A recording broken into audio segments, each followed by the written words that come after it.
Bonjour, je suis Nelly Kiel, créatrice de Oser être soi. Oser être soi qui a un grand parcours pour moi et j'interviens aussi à la Maison du Soi et à la Maison de l'Alimentation à Soleil-Village. Oser être soi, mon activité est née il y a plus de 20 ans parce qu'effectivement à une époque, je n'osais pas être moi-même. Et de faire tout un parcours pour oser être moi-même m'a amené justement à ouvrir ce cabinet Oser être soi et accompagner d'autres personnes à sortir de cette torpeur, de cette timidité, de cet empêchement à être et à créer la vie que nous sommes venus vivre sur Terre.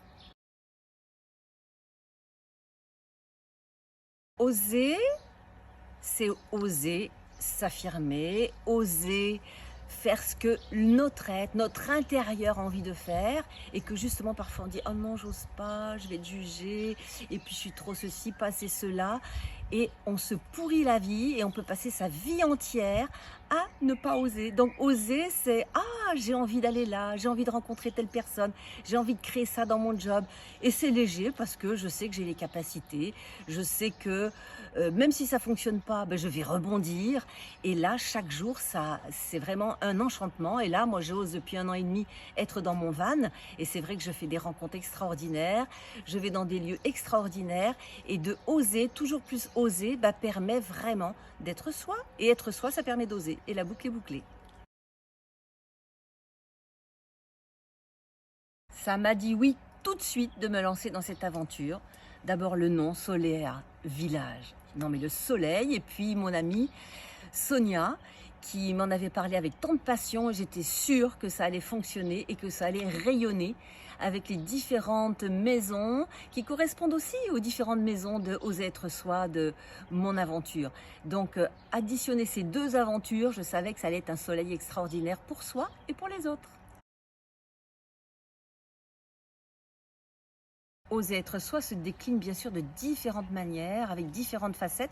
Comme une petite boule de cristal a différentes facettes, nous avons différentes facettes et notre être pour aller bien, pour oser être soi pleinement, a besoin d'éclairer toutes ces facettes, comme par exemple un certain nombre de processus que je propose. Oser être soi et révéler sa puissance avec joie, oser la femme consciente et sacrée, oser l'homme conscient et puissant, oser la nourriture pranique et lumière, oser guérir et son corps, son cœur, ses pensées, ses émotions et sa planète, par exemple, et sa sexualité bien sûr. Mais il y en a bien d'autres parce que les facettes, elles sont multiples. Et vous, qu'allez-vous oser? Un petit conseil. Observer nos pensées. Souvent, on n'est pas conscient que nos pensées influent sur nos émotions et que nos émotions influent sur nos actions. Si par exemple je pense je ne vais pas y arriver, je suis nulle, qu'est-ce qui va se passer? Je vais être avec une émotion perturbée, angoissée, j'aurai de la peur. Et qu'est-ce qui va se passer au niveau action? Soit je ne vais rien faire ou je vais rater mon action. Donc ça c'est quelque chose déjà avant tout travail qu'on peut faire avec tel ou tel thérapeute, c'est prendre conscience de nos pensées et si on peut le faire, déjà la transformer, même si on n'y croit pas. Je suis nulle, je ne vais pas y arriver, c'est tout va bien, je suis quelqu'un de bien et je vais y arriver.